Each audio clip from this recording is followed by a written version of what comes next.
Tu es le Dieu Tout-Puissant. Tu es le Dieu de gloire. Tu règnes, Seigneur notre Dieu, au milieu de ton peuple. Tu règnes au milieu de louanges de ton peuple, Dieu de gloire. Tu es Dieu et il n'y en a point d'autre. Nous t'adorons, Seigneur, et nous te glorifions. Reçois notre adoration. Reçois notre louange, notre Dieu.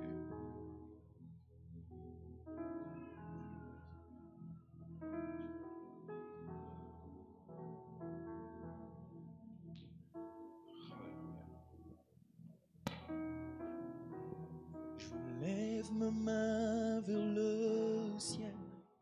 Je te donne mon cœur.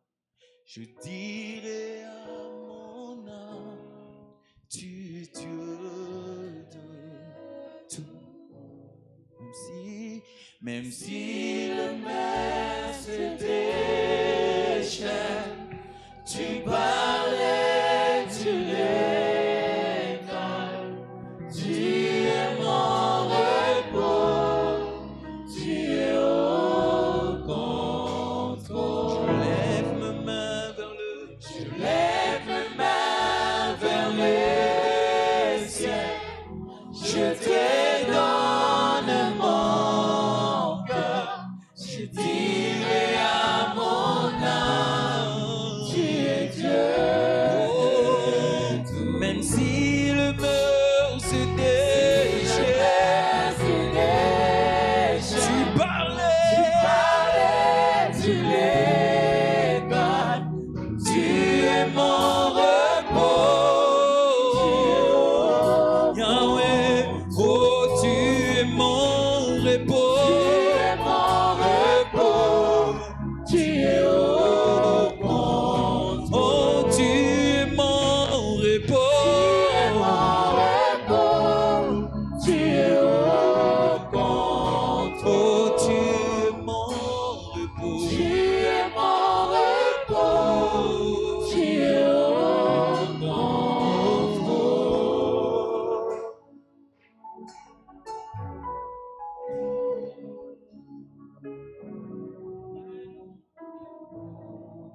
C'est toi que nous adorons, Seigneur. C'est toi notre Père et notre Dieu. Nous nous soumettons, Seigneur notre Dieu, à ta grâce. Merci pour la proclamation de ta parole. Merci pour la réception de cette parole et la mise en pratique. Seigneur, nous nous abandonnons entre tes mains, Seigneur. Glorifie-toi au milieu de nous et manifeste ta puissance et ta gloire. Au nom de Jésus, notre Seigneur et notre Sauveur. Amen. Je vous salue, bien-aimés, au nom de Jésus-Christ. Pendant que vous êtes debout, nous allons prendre nos Bibles dans l'Évangile selon Matthieu. L'Évangile selon Matthieu, le chapitre 6. Et nous allons lire à partir du verset 25. Matthieu chapitre 6, à partir du verset 25. J'ai avec moi la version Louis Egon non revisée. Il est écrit ceci. C'est pourquoi je vous dis, ne vous inquiétez pas pour votre vie de ce que vous mangerez, ni pour votre corps de quoi vous serez vêtus. La vie n'est-elle pas plus que la nourriture, et le corps plus que le vêtement? Regardez les oiseaux du ciel, ils ne sèment ni ne moissonnent, et ils n'amassent rien dans de greniers. Et votre Père céleste les nourrit. Ne valez-vous pas beaucoup plus qu'eux? Qui de vous, par des inquiétudes, peut ajouter une coudée à la durée de sa vie? Et pourquoi vous inquiétez au sujet du vêtement? Considérez comment croissent les lits des champs. Ils ne travaillent ni ne filent. Cependant, je vous dis que Salomon même, dans toute sa gloire, n'a pas été vêtu comme l'un d'eux. Si Dieu revêt ainsi l'herbe des champs, qui existe aujourd'hui et qui demain sera jetée au four, ne vous vêtira-t-il pas à plus forte raison, gens de peu de foi? Ne vous inquiétez donc point et ne dites pas, que mangerons-nous, que boirons-nous, de quoi serons-nous vêtus? Car toutes ces choses, ce sont les païens qui les recherchent. Votre Père céleste sait que vous en avez besoin.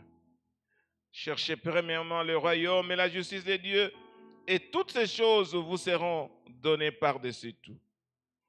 Ne vous inquiétez donc pas du lendemain, car le lendemain aura soin de lui-même. À chaque jour suffit sa peine. Amen. Pouvons nous asseoir.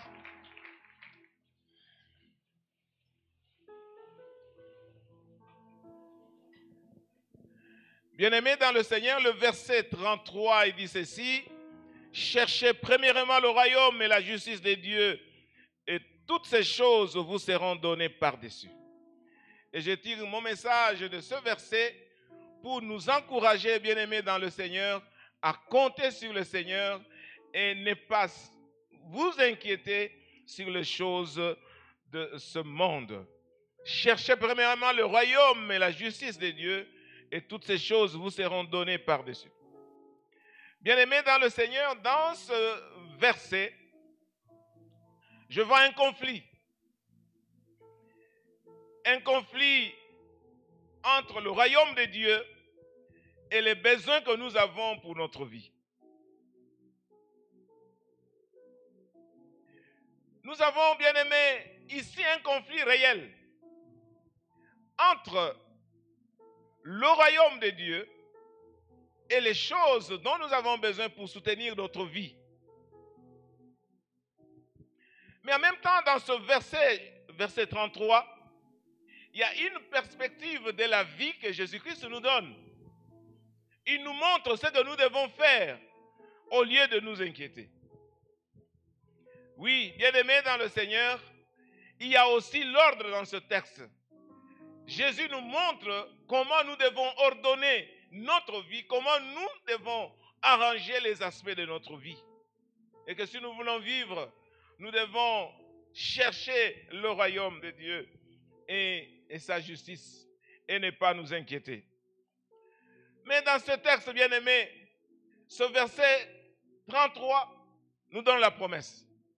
C'est aussi une promesse pour dire que si vous cherchez réellement le royaume de Dieu, premièrement, et la justice de Dieu, Dieu va s'occuper du reste. Dites Amen. Oui, bien-aimés dans le Seigneur, en fait, ça peut être déjà le résumé du message. Il y a un ordre, il y a une perspective de la vie. C'est vrai, il y a un conflit entre nos besoins et la manière dont nous devons le regarder. Et il y a aussi un ordre que nous devons obéir. Comment nous devons gérer nos vies, comment nous devons organiser notre vie. Mais aussi la promesse. Et cette promesse, j'aimerais que vous puissiez la saisir ce matin. Pour dire que si je cherche premièrement le royaume et la justice de Dieu, Dieu va s'occuper de tous les autres besoins que nous avons. Amen. Bien-aimés, j'ai organisé ce message en 3 petits points. Il y a d'abord, je vais parler des inquiétudes. Vous allez vous rendre compte qu'à partir du verset 25, on dit toujours ne vous inquiétez pas, ne vous inquiétez pas, ne vous inquiétez pas. Je vais parler des inquiétudes. Et là, je vais voir dans plusieurs versets des orientations, essayer de comprendre, définir les inquiétudes selon que Jésus nous les présente ici. Et le deuxième point, c'est comment nous allons vaincre les inquiétudes. Et en dernier lieu, au troisième point, nous allons voir un exemple pratique. Comment nous pouvons décider, choisir de, premièrement, mettre le royaume de Dieu avant et les autres choses viendront après. Le premier point, bien aimé, c'est l'inquiétude. Quand vous regardez, bien aimé, au verset 25, il dit, c'est pourquoi je vous l'ai dit, ne vous inquiétez pas pour votre vie de ce que vous mangerez, ni pour votre corps de quoi vous serez vêtus. La vie n'est-elle pas plus que la nourriture, ni le corps plus que le vêtement? Oui, bien-aimés dans le Seigneur, nous manquons le point dans ce texte.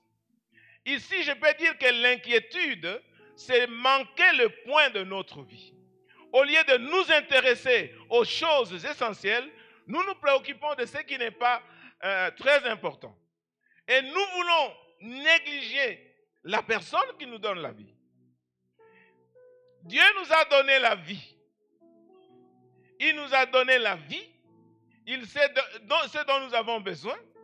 Il sait que nous avons besoin de la nourriture. Et ici, Jésus nous dit, mais pourquoi vous vous inquiétez? Est-ce que la vie que vous avez, est-ce que la nourriture est plus importante que la vie? Et celui qui vous a donné la vie, qui a plus de valeur, est-il incapable de vous donner la nourriture pour soutenir votre vie? Il dit encore, vous vous préoccupez des vêtements. Qu'est-ce que nous allons avoir comme vêtements pour nous couvrir? Et Jésus continue à dire, mais qui vous a donné le corps? Amen. Qui vous a donné le corps? C'est Dieu, n'est-ce pas? Celui qui vous a donné le corps, est-il incapable de vous donner les habits qui peuvent couvrir ce corps? Non. Cela veut dire quoi, bien-aimé? Ici, l'inquiétude, c'est manquer le point, c'est manquer le but. C'est au lieu d'aller à la personne qui nous a donné la vie, nous nous inquiétons. Et nous n'avons pas raison de nous inquiéter. Nous verrons vers la fin, on dit que c'est lui là qui vous donne la vie, c'est votre Père. Et c'est lui qui sait de quoi vous avez besoin. Il connaît tous nos besoins. Donc, c'est lui qui nous a donné la vie, est capable de nous donner la nourriture. Et c'est lui qui nous a donné le corps, est capable de nous donner les vêtements.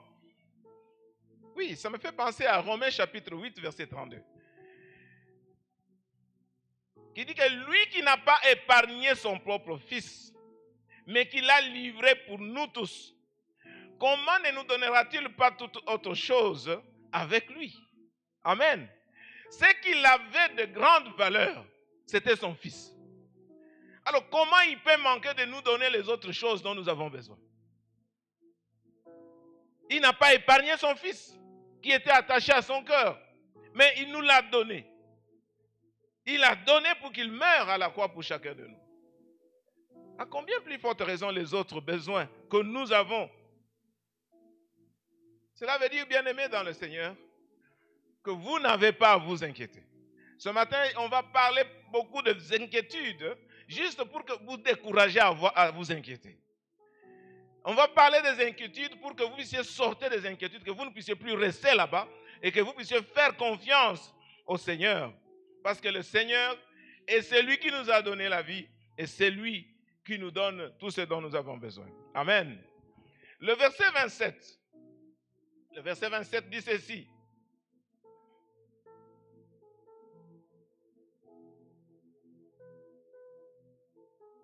Qui de vous, par ses inquiétudes, peut ajouter une coudée à la durée de sa vie?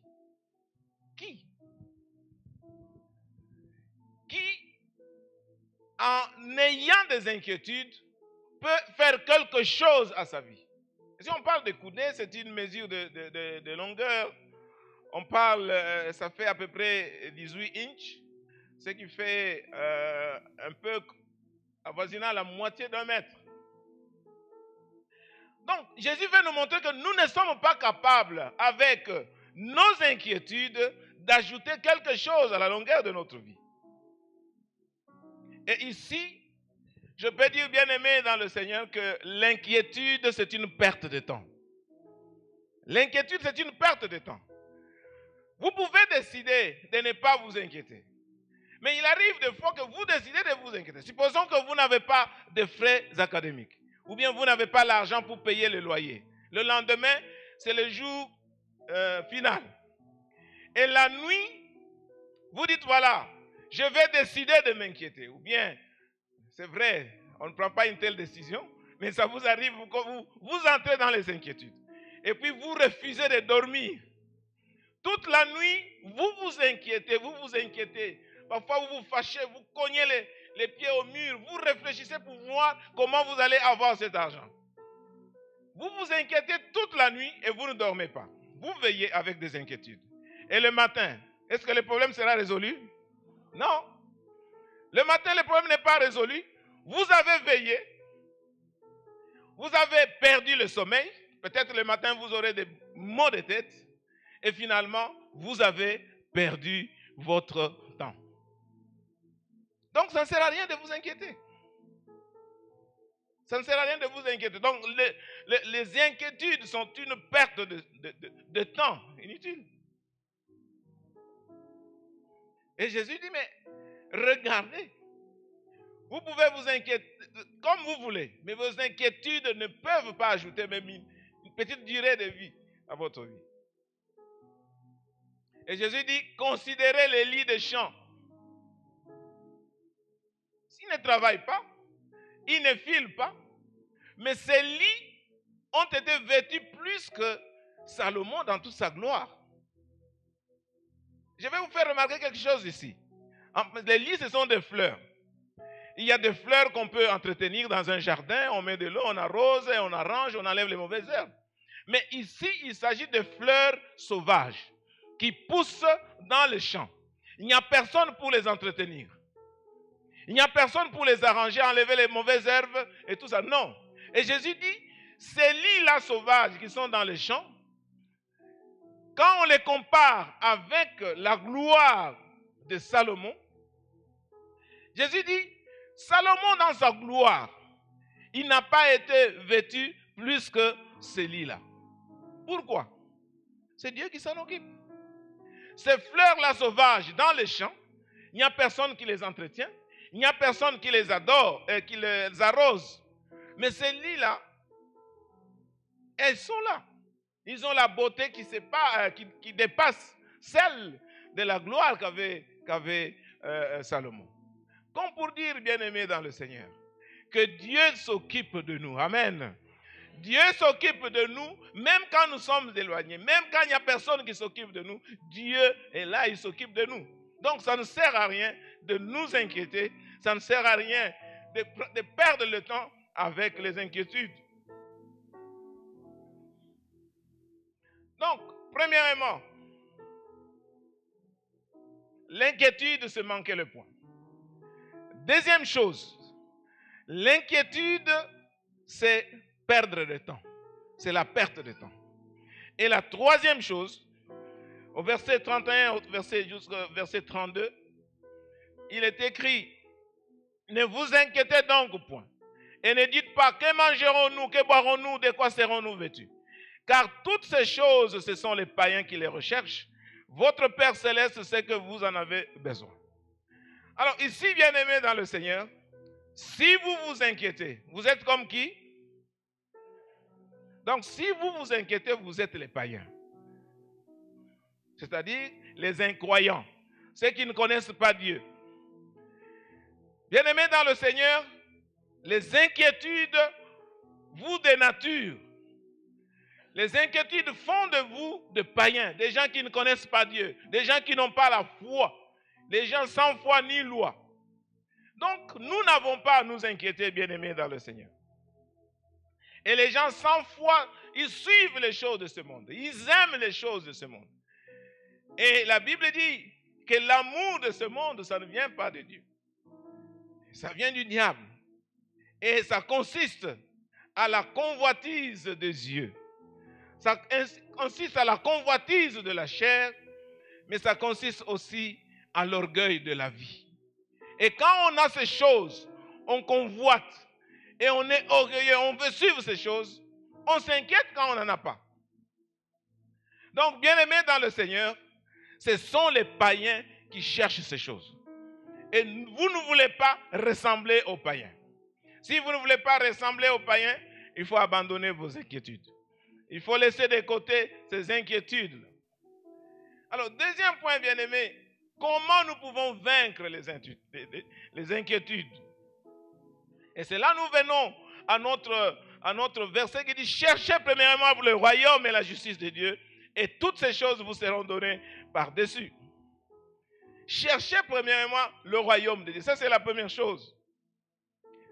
Bien-aimés, cherchez le royaume. Premièrement. Cela veut dire qu'il faut vous préoccuper des choses de Dieu avant. Il faut vous comporter comme les enfants du royaume. Il faut connaître vos droits, il faut connaître vos devoirs, vos responsabilités au sein de ce royaume. Quand nous avons nos cœurs centrés sur ce qui est réellement important, le but et les plans de notre vie vont commencer à fonctionner correctement. C'est-à-dire que nous devons ajuster notre façon de faire des choses. Chercher premièrement le royaume des cieux. C'est-à-dire que nous devons voir quel est l'ordre des choses que nous avons dans notre vie. Nous devons voir qu'est-ce que nous devons faire avant. Alors ici, on parle de chercher premièrement. Il faut placer les premières choses à leur place. Il faut mettre de l'ordre dans leur vie. Beaucoup de chrétiens vivent dans le désordre. Il n'y a pas de priorité dans leur vie. Ils vivent vaille que vaille. Ils font des choses en désordre. Il n'y a pas de l'ordre, il n'y a pas de priorité. Alors si nous voulons enlever, chasser, vaincre les inquiétudes, nous devons d'abord commencer à ordonner notre vie. À arranger les choses dans notre façon de faire, dans notre vie. Nous devons premièrement, bien-aimés dans le Seigneur, chercher les intérêts de Dieu. Quand vous cherchez les intérêts de Dieu avant, Dieu va s'occuper maintenant de vous. Dieu va s'occuper de vous. Et nous devons voir comment nous pouvons chercher premièrement le royaume de Dieu. Oui, bien-aimés dans le Seigneur, c'est très important d'ordonner la manière dont nous vivons dans notre vie. D'abord, il faut aimer Dieu. Quand on aime Dieu, on aime son royaume. C'est aimer là où il y a la présence de Dieu. Aimer Dieu, aimer son royaume, mais aimer aussi les prochains. Aimer ceux qui sont dans le royaume. Donc la première préoccupation, c'est l'amour que je dois avoir pour mon Dieu. Et c'est le premier commandement, il est écrit. Tu aimeras l'Éternel ton Dieu de tout ton cœur, de toute ton âme, de toute ta force, de toute ta pensée. Donc votre vie est réglée de telle sorte que Dieu a la priorité dans ce que vous êtes en train de faire.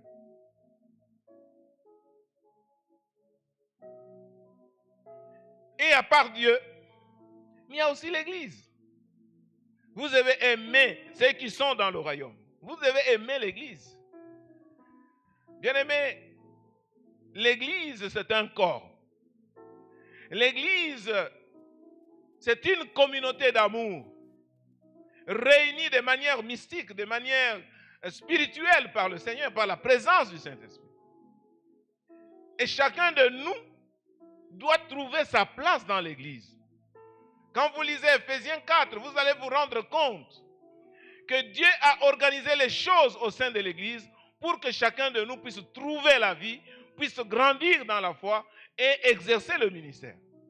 Et chacun doit apprendre au sein de l'Église qu'est-ce que Dieu lui a donné et qu'est-ce qu'il justifie sa présence au sein de l'Église.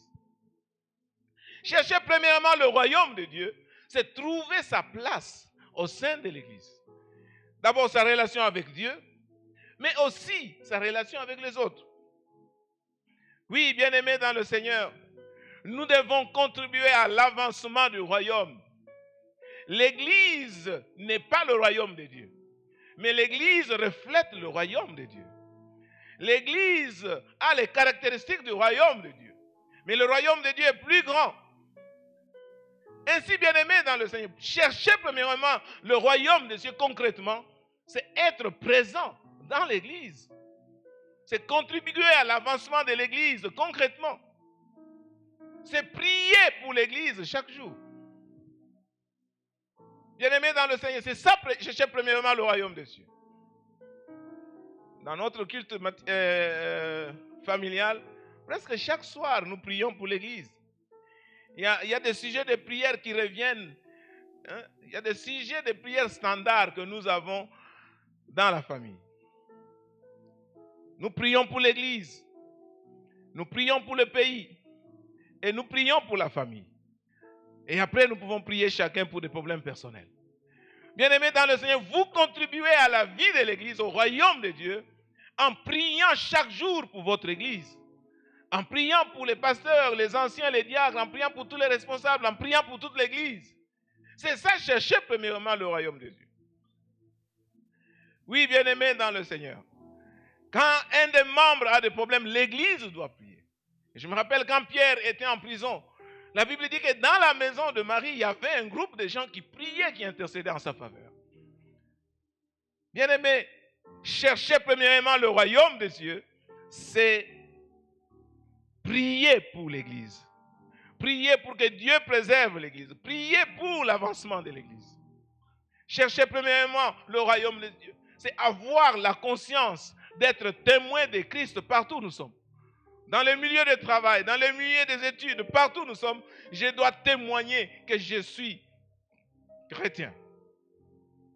Ça, c'est chercher premièrement le royaume de Dieu. Notre identité chrétienne doit être manifestée partout où nous sommes. Et nous devons, bien aimer, préserver cela. Partout où vous allez, vous devez porter cette identité de chrétien. Mais ensuite, vous devez porter cette identité de membre de la PPIKIN. Parce que quand vous allez quelque part, on va vous identifier, vous êtes ceci, vous êtes cela. Et ça va finir un jour, il est membre de la PPIKIN. Oui. Donc, vous devez savoir que vous êtes d'abord membre du royaume de Dieu et que vous devez préserver ce témoignage. Vous devez chercher premièrement le royaume de Dieu.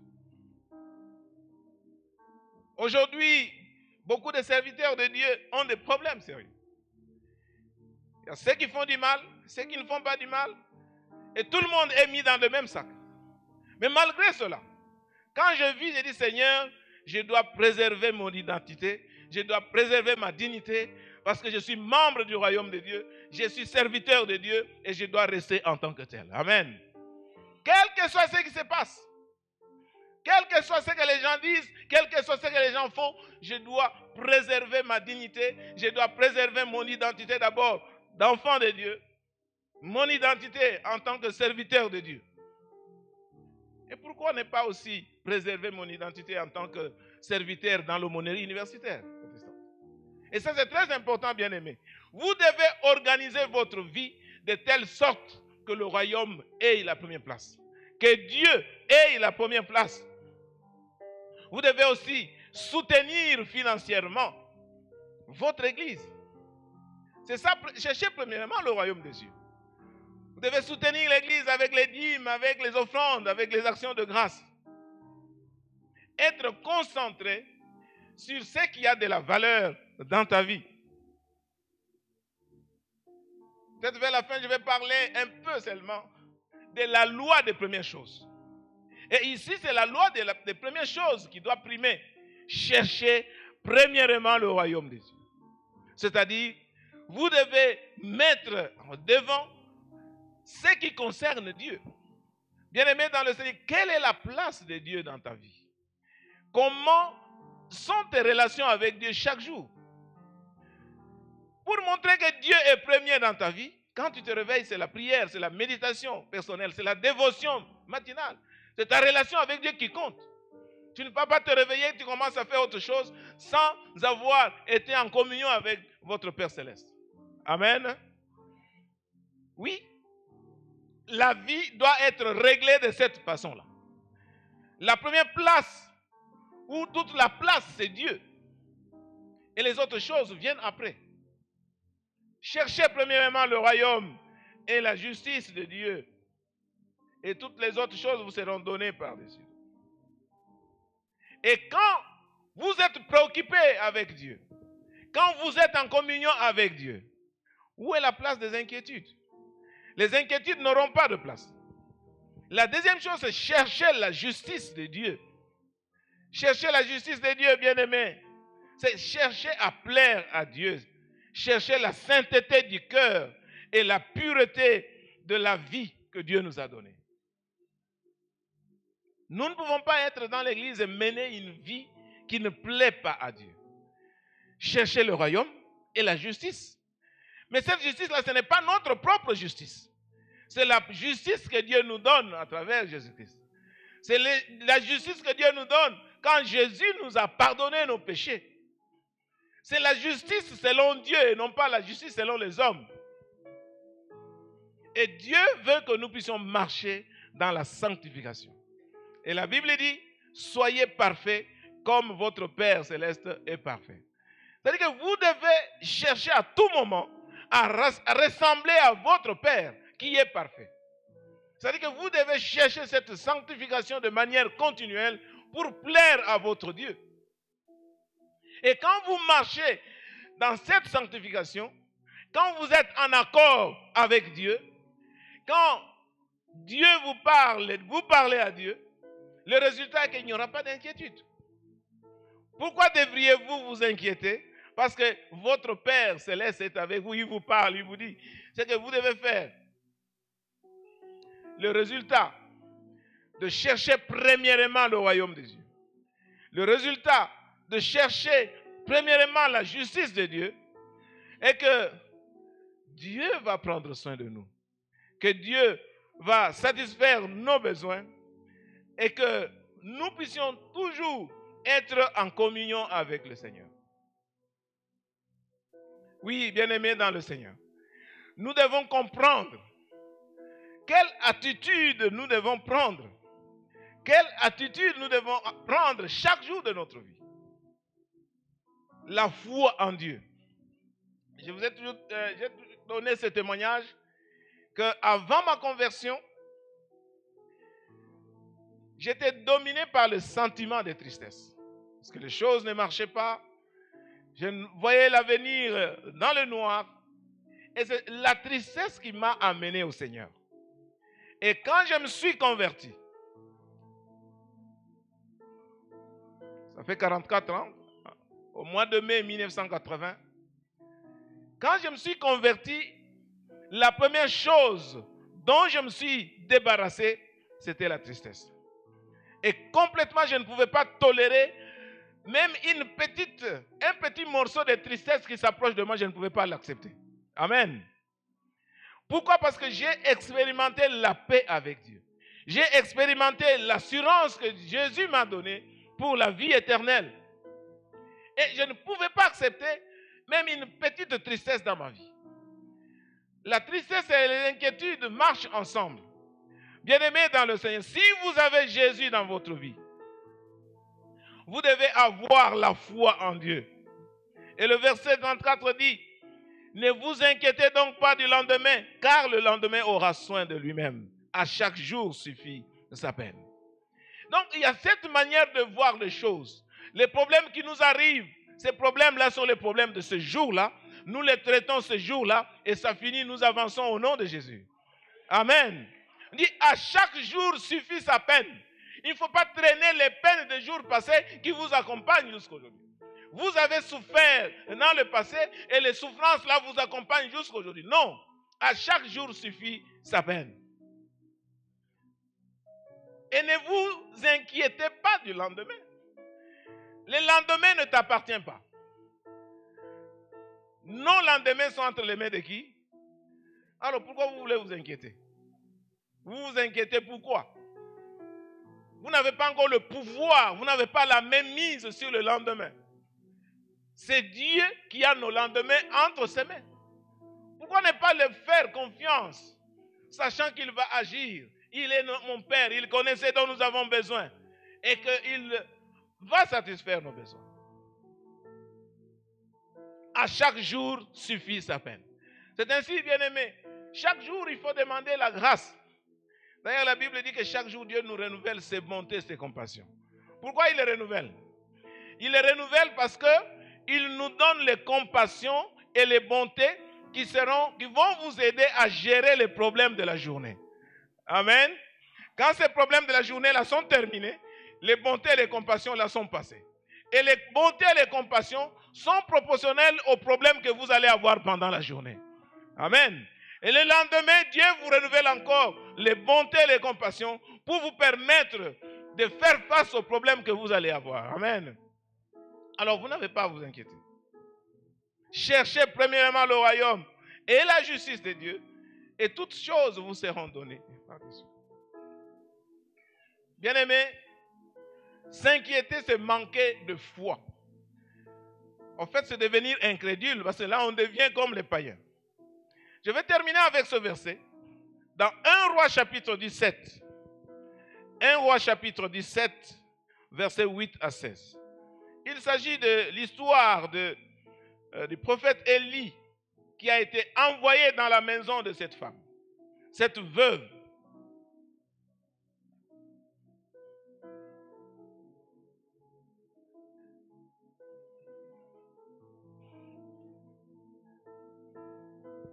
Un Roi chapitre 17 à partir du verset 8. Il est écrit ceci. Alors la parole de l'Éternel lui fut adressée en ces mots. Lève-toi, va à Sarepta, qui appartient à Sidon, et demeure là. Voici, j'ai ordonné à une femme veuve de te nourrir. Il s'éleva et il alla à Sarepta. Comme il arrivait à l'entrée de la ville, voici, il y avait une femme veuve qui ramassait du bois. Il l'appela et dit, va chercher, je te prie, un peu d'eau dans un vase afin que je boive. Et elle alla en chercher. Il l'appela de nouveau et dit, apporte-moi, je te prie, un morceau de pain dans ta main. Et elle répondit, l'Éternel ton Dieu est vivant. Je n'ai rien de cuit. Je n'ai qu'une poignée de farine dans un pot et un peu d'huile dans une cruche.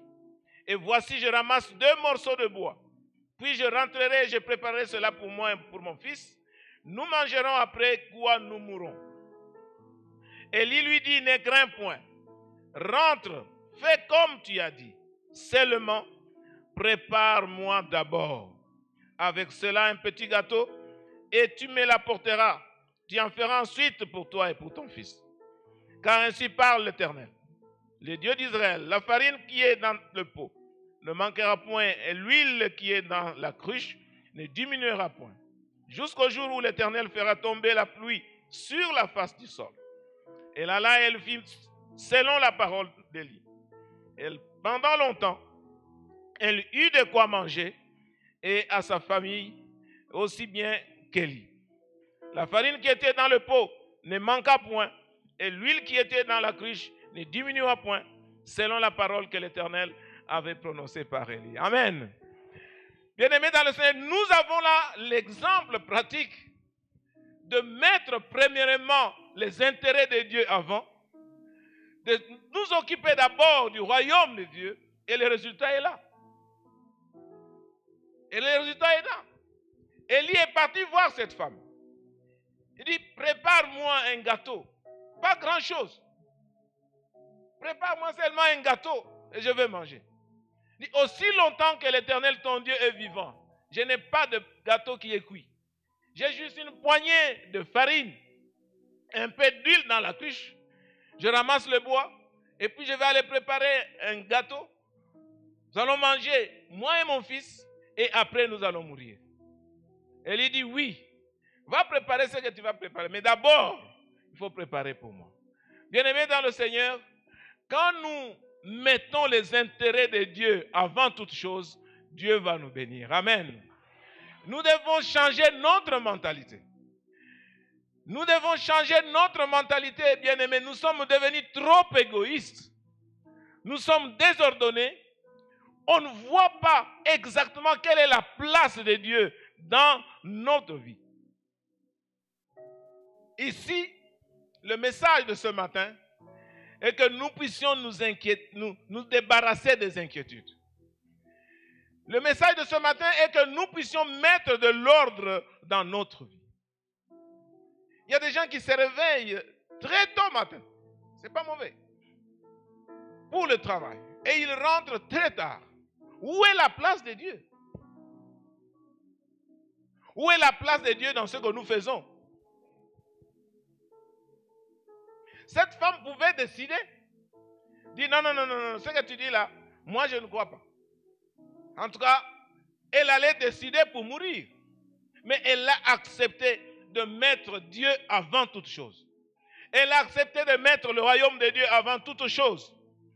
Elle a cru, elle a eu la foi en Dieu, en ce que le prophète Élie lui a dit. Et quand elle a fait cela, la Bible dit qu'elle n'a pas manqué à manger toute la durée où il y avait la sécheresse, toute la durée de la famine. Amen. Bien-aimés, je vous défie aussi de mettre en pratique cette parole. Cherchez premièrement le royaume et la justice de Dieu. Et toutes ces choses vous seront données par-dessus. Dieu est fidèle. Il règne. Ce qu'il a fait pour les autres, il le fait pour aujourd'hui. Il ne faut pas laisser la place dans votre vie aux inquiétudes. J'ai toujours donné ce témoignage, bien-aimé dans le Seigneur. Nous avons passé plus de 10 ans, plus de 15 ans en Afrique du Sud. Mais comment on vivait? Mais en fait, apparemment comme ça, nous vivions bien. Mais sans travail. On était dans la joie et on servait le Seigneur. C'est vrai qu'on a passé des moments difficiles. Mais nous ne sommes pas inquiétés. On a tenté plusieurs choses. Quand j'ai terminé la maîtrise, il fallait faire le doctorat. Mais c'était difficile parce qu'il fallait payer les frais académiques. Ce qui n'est pas facile. Ce n'est pas comme ici. Et nous avons passé, personnellement, à peu près 16 ans, ma famille, c'est 20 ans, en vivant une vie de grâce de la part du Seigneur. En fait, j'ai presque fait beaucoup de choses. À un moment, je conduisais des voitures de Durban jusqu'à Lubumbashi, moi-même. Je faisais 2800 km. J'étais encore plus jeune pendant ce temps. Il y a des moments où j'allais en Zambie pour aller acheter des poissons, acheter de l'huile pour venir nourrir la famille. On a tenté plusieurs business pour survivre. Mais on était dans la paix. Une fois, les collègues qui faisaient les études avec nous qui disaient, mais mon cher, toi tu fais quoi? Comment tu vis? Même les Sud-Africains, comment tu réussis à vivre comme ça? Bien-aimé dans le Seigneur. La première chose, c'est compter sur le Seigneur. C'est ainsi que, actuellement, on est tellement habitué à des vies difficiles, des vies compliquées, qu'on n'a pas le temps de nous inquiéter. On a l'assurance que notre Père Céleste sait de quoi nous avons besoin. Et c'est lui qui va prendre soin de nous. On a passé des moments difficiles. Là-bas, selon le système, vous avez un appartement, vous devez payer entre le 1er et le 6. Si vous dépassez le 6, ou bien si vous n'avez pas l'argent, il faut aller avertir. Il faut aller avertir, voilà, j'ai un peu de problèmes financiers, je pourrais payer dans une semaine ou dans 2 semaines. Là, on vous laisse. Mais si vous ne dites rien, on vient, on met les cadenas à l'appartement et on vous bloque. Vous êtes dehors. Mais par la grâce de Dieu, nous n'avons jamais eu cette expérience-là. Donc vous êtes là, vous n'avez rien, vous n'avez pas d'argent. Seigneur, comment je vais payer le loyer à la fin du mois? Vous ne vous inquiétez pas, vous priez, vous vous posez des questions bien sûr, mais vous priez, vous dites Seigneur, je sais que vous allez nous délivrer. Et là, c'était des versets bibliques avec des enfants, des prières. Vraiment la parole de Dieu vivante, vécue dans la vie de chaque jour. Et il y a un verset ici où mes enfants, on a appris aux enfants à jeûner même dès le bas âge. Ils ont commencé à jeûner, à prier parce qu'il fallait vraiment expérimenter la grâce, l'aide de Dieu dans ces moments difficiles. J'ai été jeune, j'ai vieilli. Je n'ai pas vu le juste abandonné, ni sa progéniture mendier le pain. J'ai dit aux enfants, Dieu ne va jamais nous abandonner. Nous sommes les justes, c'est lui qui nous justifie. Et vous là, mes enfants, vous ne manquerez jamais du pain, parce que c'est la parole de Dieu. Bien-aimés, il faut cesser de vous inquiéter. Il faut mettre Dieu devant toutes choses. Et dans ces conditions-là, nous étions attachés au Seigneur. Enfin, pendant le froid, vous réfléchissez, mais comment? Alors on a mis une devise. Qu'il pleuve, qu'il neige, qu'il fasse froid, nous allons servir le Seigneur. Pour sortir même de la maison, vous avez du mal. Mais vous devez aller parce que, pourquoi? Dieu est le premier dans votre vie. Vous savez que sans Dieu, vous ne pouvez rien faire. Vous savez que si vous ne comptez pas sur le Seigneur, vous ne pouvez rien faire. Et on était obligé de compter sur le Seigneur. Bien-aimés, mettons de l'ordre dans notre vie. Quelle est la priorité de votre vie? Dans l'emploi du temps, quelles sont tes priorités? Par exemple, aujourd'hui, après ce culte, quelles sont les priorités de la vie? C'est vrai, il y a des choses, la famille, mais il y a des choses qui concernent Dieu. On doit toujours être là pour servir le Seigneur. Cherchez premièrement le royaume de Dieu. Cherchez premièrement les intérêts de Dieu. Et Dieu va prendre soin de nous.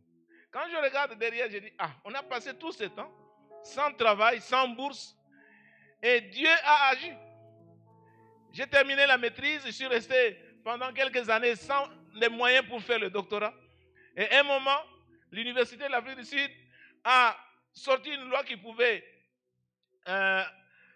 donner de l'aide financière aux étudiants, sans distinction, les étrangers comme les Sud-Africains, pour faire le doctorat. Parce qu'ils voulaient encourager les gens à faire le doctorat. Et je vous assure, donc la condition c'était seulement, vous présentez le proposal, quand le proposal est accepté, et là, on vous accepte. Et je vous dis, j'ai fait 4 ans de doctorat, je n'ai même pas payé un rond, par la grâce de Dieu. Même pas un rond. Dieu nous a fait grâce. Dieu nous a aidés. Au contraire, quand j'avais des petits besoins de photocopies, de recherche et tout ça, on me donnait un peu d'argent pour m'aider. Mais on n'appelle pas ça pour. C'était seulement une aide financière. Bien aimé dans le Seigneur, il faut servir le Seigneur. La Bible dit dans Exode 23, 25, vous servirez l'Éternel et il vous bénira. Il enlèvera toutes les maladies dont il a frappé les gens en Égypte. Il va marcher devant nous, il va remporter les victoires. Il va jeter des frêlons dans nos ennemis. Bien-aimés dans le Seigneur, vous servez le Seigneur, vous mettez le Seigneur les premiers et Dieu va s'occuper de vous. Il y a la loi des premières choses. Je vais terminer en citant tout simplement. La loi des premières choses, c'est la dîme. La dîme fait partie des lois des premières choses. C'est la première chose que vous devez enlever de votre salaire. Vous ne commencez pas à dépenser votre salaire avant de dépenser de donner, de mettre la dîme à côté. Vous avez les prémices. Le premier salaire, c'est pour le Seigneur. Il faut venir donner au Seigneur. Il y a beaucoup d'autres choses que nous devons faire le premier et que nous devons respecter parce que c'est ça ce que Dieu veut que nous soyons. Cherchez premièrement le royaume et la justice de Dieu et toutes ces choses vous seront données par-dessus tout. Amen. Mettez-vous debout, nous allons prier. Alléluia. Dieu ne veut pas que vous puissiez vous inquiéter. Dieu n'a pas besoin de vos inquiétudes. Nous avons vu, bien-aimés dans le Seigneur, que quand vous vous inquiétez, vous manquez le point. Vous allez à côté de la vie. Les inquiétudes ne rapportent rien. Et nous avons vu que les inquiétudes, c'est passer inutilement le temps. Oui, bien-aimés, vous passez inutilement le temps en vous inquiétant parce que les inquiétudes ne vous donneront rien. Et quand vous vous inquiétez, vous devenez comme un païen. Vous devenez comme quelqu'un qui n'a pas la foi. Quelqu'un qui ne croit pas que Dieu existe. Donc ça ne sert à rien. Vous cherchez le Dieu. Vous cherchez le royaume de Dieu. Vous mettez la priorité de votre vie, c'est Dieu. Vous mettez de l'ordre dans votre vie et vous allez voir que le Seigneur va vous bénir. Votre Dieu sait que vous avez besoin de ces choses. Je sais que vous avez des inquiétudes, vous avez des besoins. J'ai des besoins. Il faut compter sur le Seigneur. C'est lui qui pourvoit à nos besoins.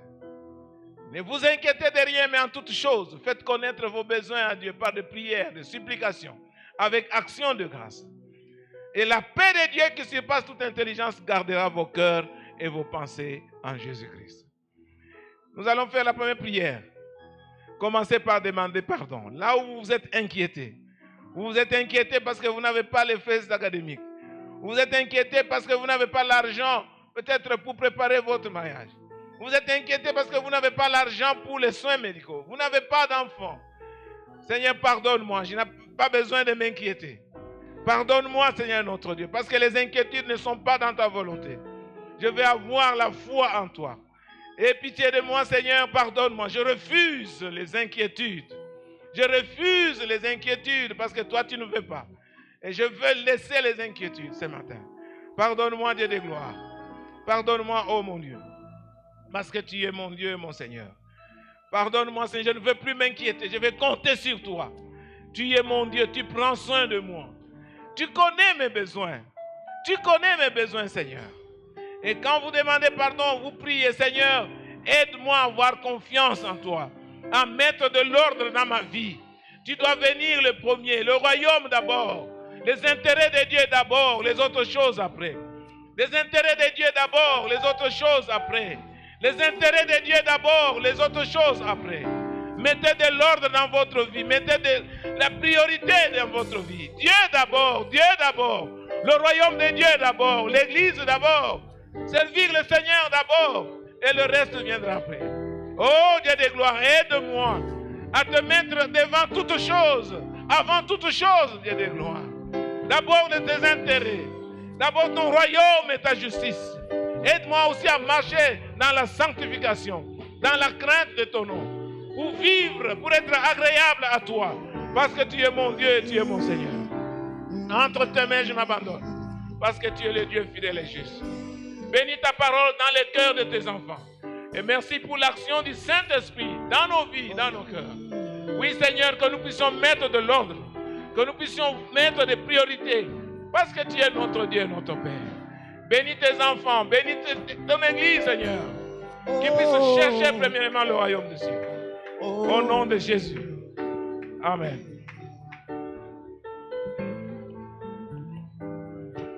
C'est lui qui te cherche, car tu en es.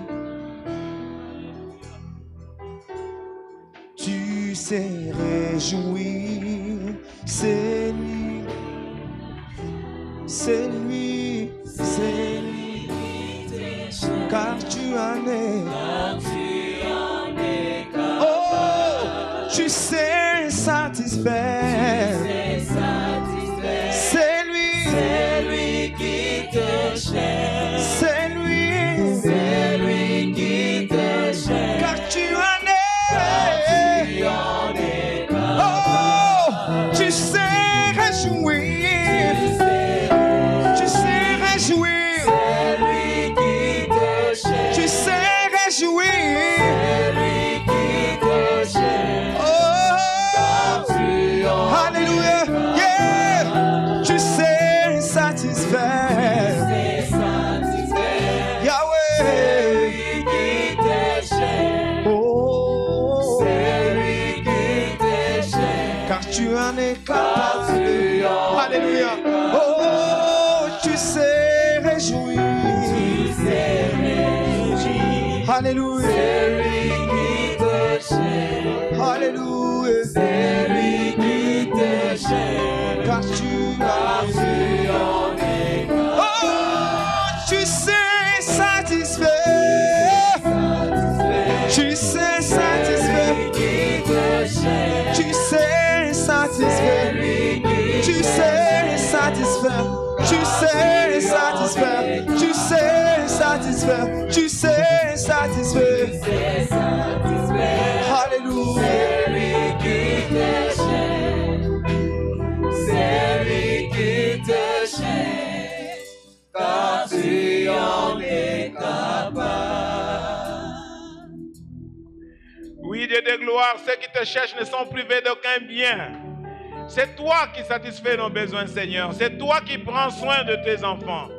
Ce matin, je prie pour tes enfants, Seigneur. Tu connais les besoins de chacun. Je prie, oh Dieu, que tu te manifestes dans la vie de tes enfants. Seigneur, après ce culte de gloire, merci de toucher les cœurs des uns des autres. Merci de te manifester pour bénir tes enfants, pour exaucer leurs prières, pour pouvoir à leurs besoins. Parce que tu es notre Père Céleste, tu sais de quoi nous avons besoin. Reçois l'honneur, reçois la gloire et reçois la louange au nom de Jésus. Recevez maintenant la prière de bénédiction pour terminer ce culte. Que l'Éternel vous bénisse et qu'il vous garde. Que l'Éternel tourne sa face vers vous et qu'il vous accorde sa grâce. Que l'Éternel tourne sa face vers vous et qu'il vous accorde sa paix. Soyez tous bénis au nom de Jésus qui est notre Seigneur et notre Sauveur. Amen. Que Dieu vous bénisse.